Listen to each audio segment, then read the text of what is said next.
Chapter 5.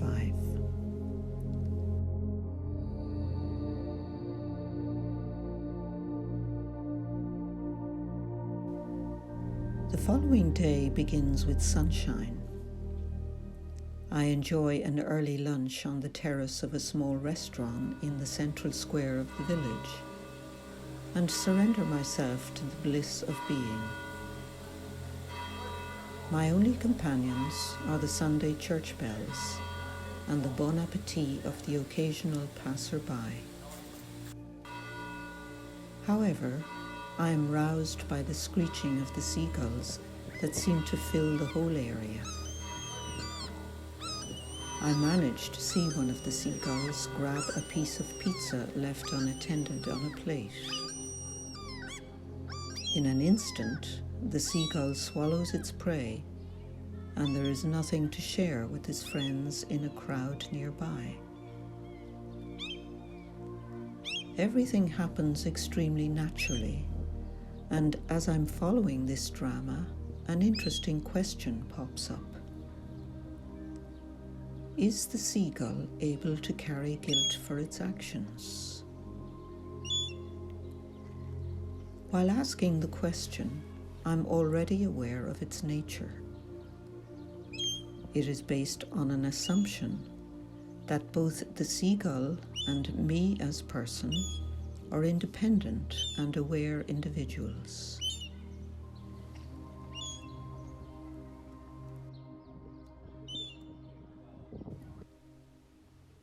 Observing the seagulls helps me to remember an analogy between the sun and the self. The light of the sun reflects itself from countless objects. Each one represents one unique viewpoint of the same sun. Although there are billions of viewpoints, all of them share the same source. In a similar way, the light of consciousness is reflected as an I am experience in 7 billion human minds and creates an illusion of 7 billion individual eyes. The illusion of separation creates a maxim that who we are is the body and the mind. Respectively, we feel that body-mind is the I who is aware of the world. Due to the identification with the personality, consciousness and experiencing seem to belong to that separate entity. Thus, everything is taken immensely personally, and it feels that our self shares the limits and the destiny of the mind and body, but our self has neither a beginning nor an end, and it is always present.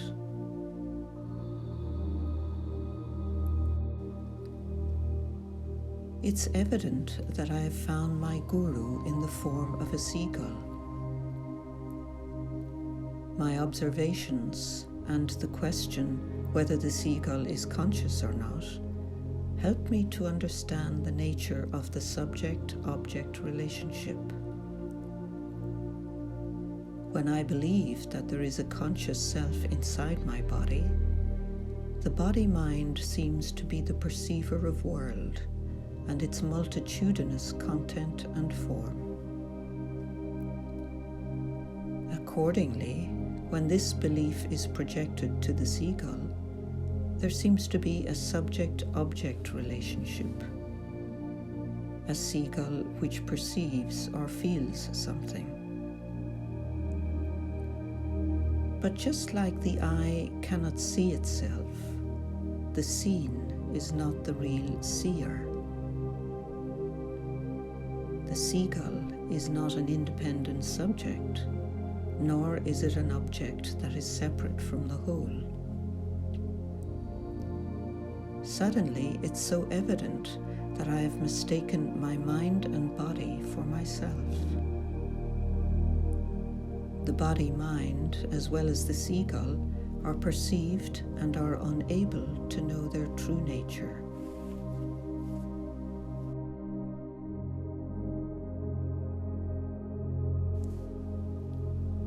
It is literally mind-blowing to recognize that instead of an independent subject, Tuliki is an agency for creativity, a localization of consciousness through which experience takes place.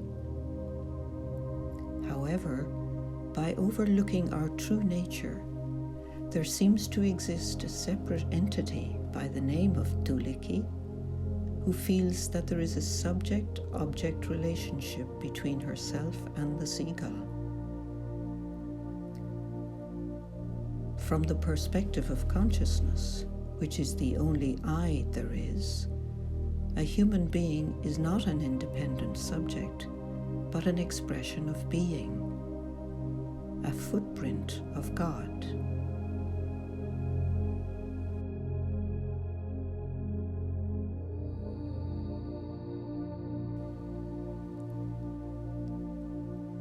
In the afternoon, I follow my intention to bring my attention back to myself. When surrendering my body and mind to the presence of awareness, it feels like the presence is breathing my body. I'm astonished to experience that consciousness, in fact, is not located in the body. Rather, it is everywhere, undefined and unlocated. I realize that it is not the body-mind, but consciousness which is conscious and knows itself in and as the totality of experience. Interestingly, the knower has a very well-known name, I. Thus, I'm not what I am aware of, not my body, feelings, thoughts, perceptions, but I am that which is aware of them. Consciousness does not arise from my form, from my mind or my body, but vice versa. My personality, just like all other manifestations, is an inseparable part of consciousness and has never been a subject on its own.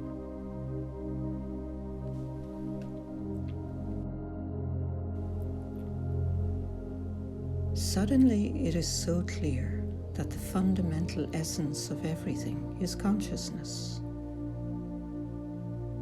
Even though there is a myriad of manifestations, it is impossible for something to appear outside of consciousness. There is no world outside consciousness. But as long as I feel that I'm a separate entity, it seems that there is an outside world which exists independently of perception. From the illusory point of the personality, objects seem to have a reality of their own, separate from the seamless whole. Accordingly, this is the only standpoint from which one can wonder whether a seagull is aware or not.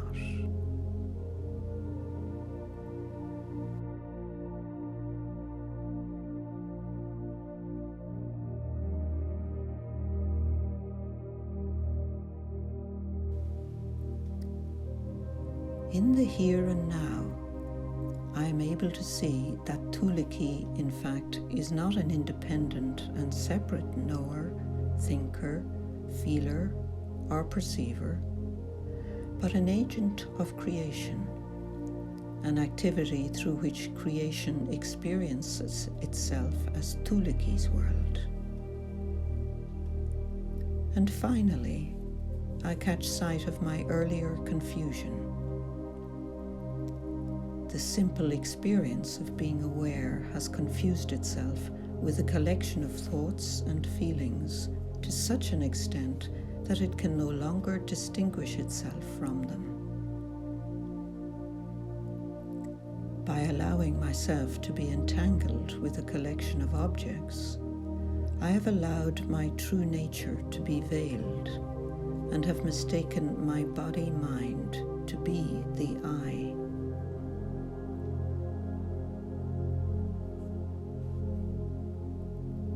When the evening comes, I fall into a dreamlike state in which the sense of separation dissolves in the bliss of being. As if by magic, I suddenly become aware of the nature of dreaming.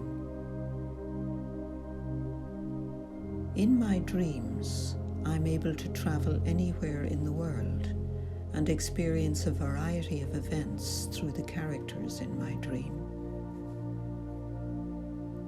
Dreams are very lifelike, and only when I wake up in the morning do I realize that I was dreaming, and that the dream took place in my own mind. I have believed that it is my personhood who is both the dreamer and experiencer of the dreams. But by now, I understand that the dreamed characters borrowed their sense of I from the true self, which is consciousness. That is why everything in the dream feels very real, and there seems to be a personal I experiencing a dream. It is consciousness which steps into the role of its dreamed characters and sees the world from their perspective. Accordingly, my body-mind is a vehicle in the mind of consciousness, through and as which the self experiences itself as my person and its world. What I've thought of as my own individual mind is in fact an inseparable part of consciousness, an aspect of God's mind.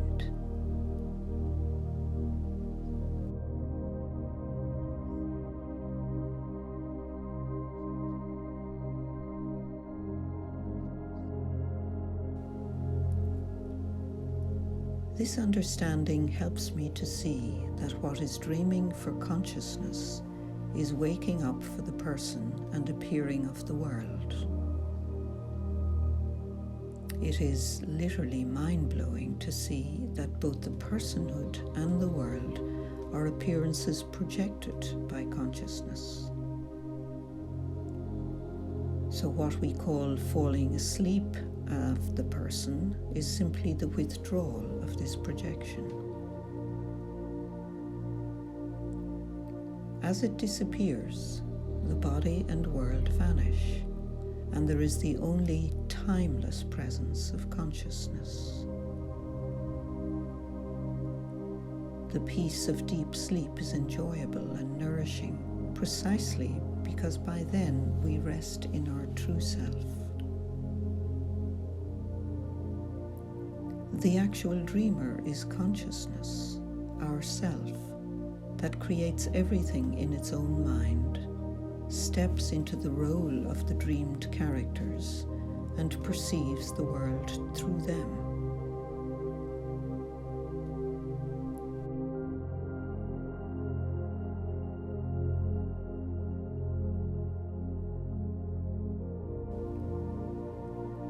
I go back outside for a while.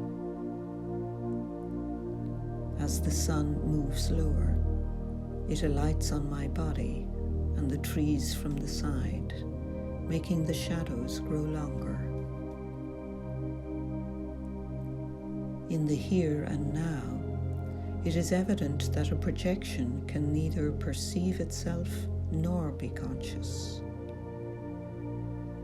I wake up and realize that I is the ever-present element shining even in the darkest shadow of the mind.